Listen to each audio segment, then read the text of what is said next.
Hello, brothers and sisters. Today we're going to be reflecting on that love is the measure of faith.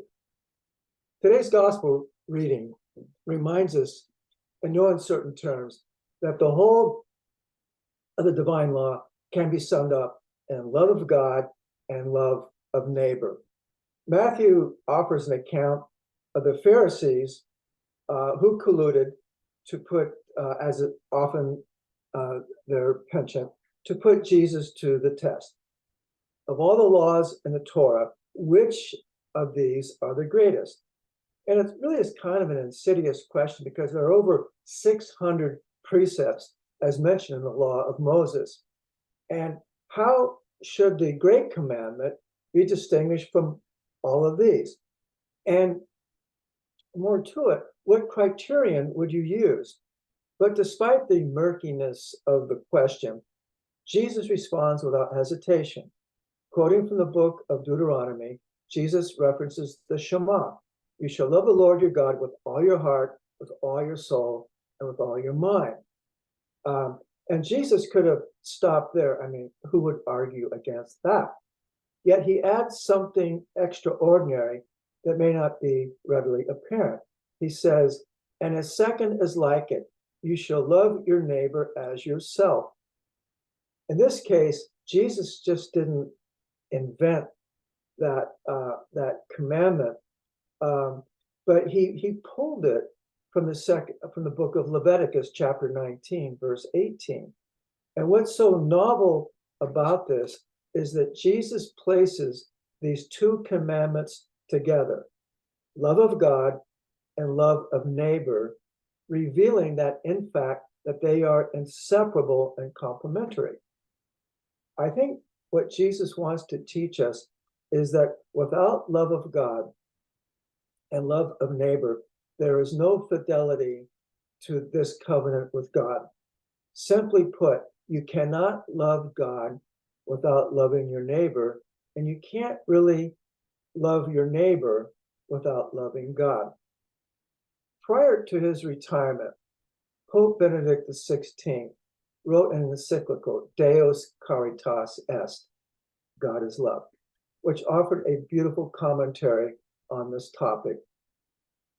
Benedict was saying, in effect, that the visible sign that a Christian is in love with God is the concrete love he shows for his brothers and sisters.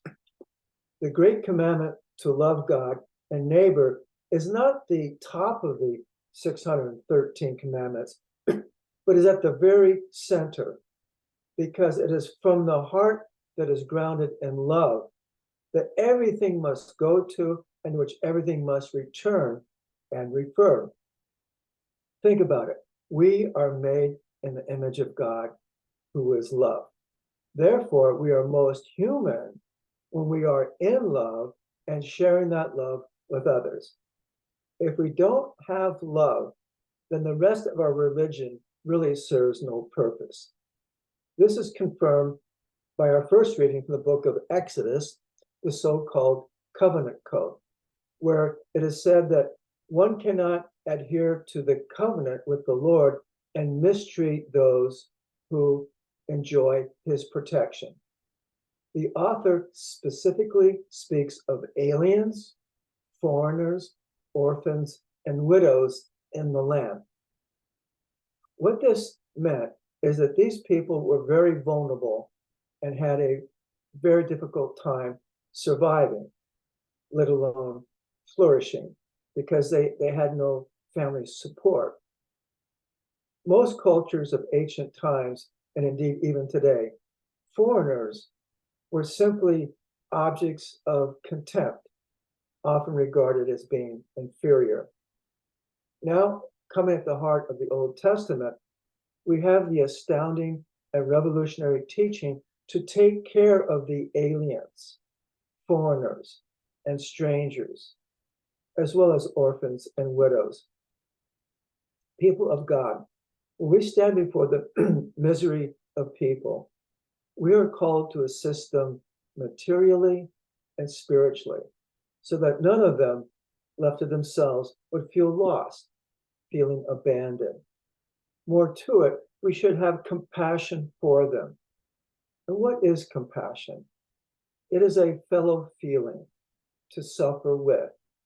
We hear in Exodus that you were once aliens in the land of Egypt. Enter into that space in which you were once a foreigner and a stranger. You were once vulnerable. When you go to that space, you will stir up feelings of compassion for widows, orphans, and aliens. There is the biblical call. What Jesus is proposing in the gospel is drawn from his Jewish roots, which corresponds to our heart's most authentic desire. Why? Put simply, we are hardwired to live this way. Indeed, we were created to love and to be loved. God, whose very nature is love, created us to be participants in his life. That's why he created us with a soul, so that we could be loved by him and to love him, and with him to love other people, especially the most vulnerable. Jesus is speaking to us today in the fall of 2023. This is what he wants for mankind. And to accomplish his dream, we radically need his grace. We need to receive within us the capacity to love others, which comes from God himself. That's why I think Jesus offers himself in the Eucharist for this very reason. In the Eucharist, we receive Jesus in the utmost expression of his love.